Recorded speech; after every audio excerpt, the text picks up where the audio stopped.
આપણી મુશ્કેલી જીવનમાં પરિવર્તન આવે ને એને આપણે સ્વીકારી શકતા નથી, અને પરિવર્તનનો એટલો બધો વિરોધ કરીએ કે આપણે હતાશ, નિરાશ, દુઃખી થઈ જઈએ. પણ પરિવર્તન તો એ જીવનનો નિયમ છે. આ જગત સંપૂર્ણ પરિવર્તનશીલ જ છે, અને જેનો જન્મ થયો છે એ જવાનો જ છે. કોઈક પહેલું જાય, કોઈક પછી જાય. જો વિચાર, પણ આ ઘટાડાને આપણે એટલું બધું મહત્વ આપીએ છીએ કે એ મહત્વમાં જેમ પેલું નાવાના પાણીની સાથે છોકરું ફેંકી દે એમાં ઘટાડો થઈ ગયો, એમાં આપણે પોતાની જાતને પણ શું કરી દઈએ? ફેંકી જ દઈએ, તિરસ્કાર કરીએ પોતાની જાતનો.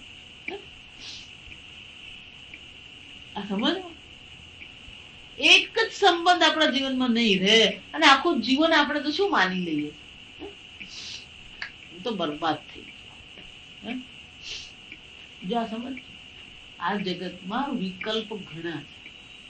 પૂજ્ય સ્વામીજી જે ઋષિકેશ રહેતા હતા તો તે વખત 60-65 ના વખતમાં તો કેવું હતું, બધા મહાત્મા પોતપોતાની ઝૂંપડી બનાવીને રહેતા ગંગા કિનારે.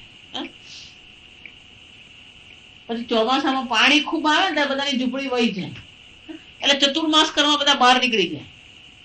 ઘણી પાછું ચોમાસું જાય એટલે શું કરે, પાછા જાય અને પાછી ઝૂંપડી બનાવીને રહે. હવે તો ત્યાં બધા મોટા મોટા આશ્રમ બની ગયા, આપણો મોટો આશ્રમ બની ગયો. તો ત્યાં બધા એ લોકો ઝૂંપડી બનાવીને રહેતા હતા ને, પછી નવા નવા સાધુ આવે, જો સમજો, સંસારથી વૈરાગ્ય થાય, એ સાધુ ત્યાં જાય પછી એટલે બીજા બધા સાધુઓ એને પણ પછી શું કરે, એને ઝૂંપડી બનાવી આપે, એને રહેવાની વ્યવસ્થા કરી આપે. તો સ્વામીજી કે અમે બધા 2-4 વર્ષથી બધા ત્યાં રહેતા હતા. તો એક યુવાન સાધુ ત્યાં આજે સાધુ હતો ને એ વિચારનો ઊંધો હતો. એને કઈ પણ કે ને તે બધું ઊંધું જ વિચારે. એને આપણે એમ કહીએ કે જો આ ગંગા માતા છે, એ તો પાણી છે, કોને કીધું ગંગા માતા? આમાં ગંગા માતા ક્યાં દેખાય તમને? અરે દરેક વાતમાં શું કરે, એ તર્ક વિતર્ક કરે. એટલે ત્યાં આપણો આશ્રમ છે ને, બાજુમાં એક બીજો અખાડો છે. અખાડાના જે મહાત્માઓ હોય ને એ જબરજસ્ત હોય. એક જો આપણને લાફો મારે ને તો 25 દાડા યાદ રહી જાય.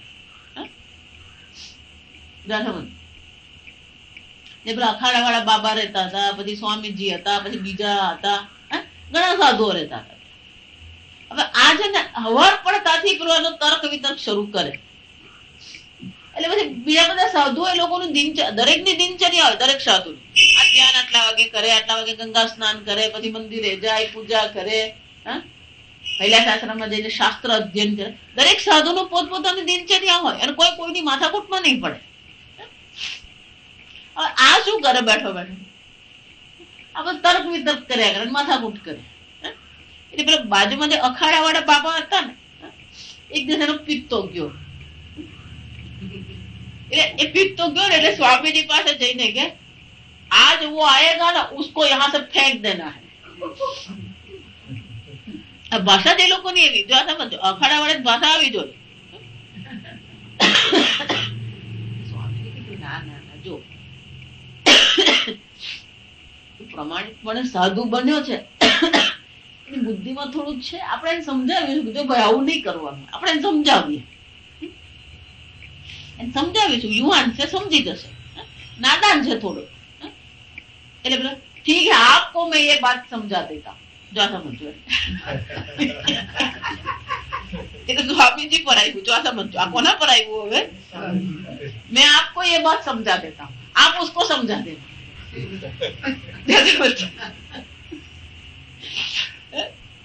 हमने कहा ठीक है ठीक है, आप मुझे थोड़ा दिन दे दो, मैं उसको समझा दूंगा, वो अभी कुछ नहीं करेगा. આપણે કૂતરાની પૂંછડી જેવું છે. સ્વામીજી પેલો આવ્યો ને એટલે પછી એને સમજાયું, બેસાવ્યું, જો તું અહીંયા સાધુ બનીને આવ્યો તો તું સાધુ બનીને રહે, બીજો શું કરે, બીજા હું ખોટું, એ તું એમાં રામાયણમાં નહીં પણ. તું તારે જે ભક્તિ કરવી હોય, તારે ગંગા સ્નાન નથી કરવું તો તું નહીં કર, પણ બીજો જતો તેને તું ગમમાં સપોર્ટ કરે. એટલે થોડોક તર્ક કરે, પણ સ્વામીજી કીધું જો ભાઈ તું આ બહુ તર્ક વિતર્ક નહીં કર, તારે જેમ રહેવું હોય ને તેમ તું રહે, પણ આ લોકોની સાથે તું માથાકૂટ નહીં કર. સ્વામીજી એને કીધું નહીં કે આ લોકો તો ફેંકવાના છે. એટલે પેલો 5 દાડા શાંત રહ્યું. જો સમજ. એટલે વળી કઈક ચર્ચા, એ લોકો હોય પછી વાતચીત થતી હોય એટલે પછી ચર્ચા નીકળી. વળી પાછી આ ચર્ચા નીકળે એટલે વળી આ પાછો કૂદ્યો ચર્ચા. એટલે પેલા અખાડા વાળા બાબા બેઠેલા એનો પિત્તો ગયો. જો સમજ. આ વાક્ય સ્વામીજી હંમેશા અમને કે, અને બીજા નહીં કહેતા આપણે શીખી જવાનું. જો શાંતિથી રહેવું હોય તો આજે સમજ, અને પોતાની જાત નહીં કહેતા શીખી જવાનું. એટલે પેલા અખાડા વાળા બાબાનો પિત્તો ગયો. પેલા સ્વામીજી બેઠેલા એટલે સ્વામીજી ને પેલી મર્યાદા બોલાય નહીં એનાથી. જો સમજ. દેખ मेरी बात सुन ले, ये दुनिया बड़ा विस्तार है. જો સમજ. આ હિન્દીમાં વાક્યનો અર્થ બહુ મોટો છે. દુનિયા બડા વિસ્તાર હે એનો અર્થ શું થયો?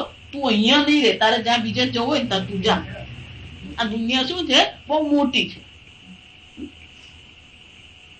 પણ તું અહીંયાથી શું કર? પોટલા બાંધ. આપણી ભાષામાં શું કહેવાય? એ દુનિયા બડા વિસ્તાર હે. પણ આપણી જાતને પણ આ કહી શકીએ. કેમ? એક સંબંધ, એક વસ્તુ છૂટી ગઈ, દુનિયા બડા વિસ્તાર. આપણી પાસે ઘણા વિકલ્પ છે જીવન જીવવા માટેના. શું છે? અનેક વિકલ્પો છે આપણી પાસે. કર્મણ્યેવ તવ અધિકાર. ભગવાન શું કહે છે? બીજા પ્રકારે પણ જીવન જીવી શકાય, બીજા પ્રકારે પણ આપણે રહી શકીએ. જો વિચાર, પણ આપણને પેલી પરતંત્રતામાં રહેવાની આદત પડી ગઈ હોય એટલે હંમેશા આપણે એનાથી બીજું વિચારી જ નહીં શકીએ. એનાથી બહારનો આપણે વિચાર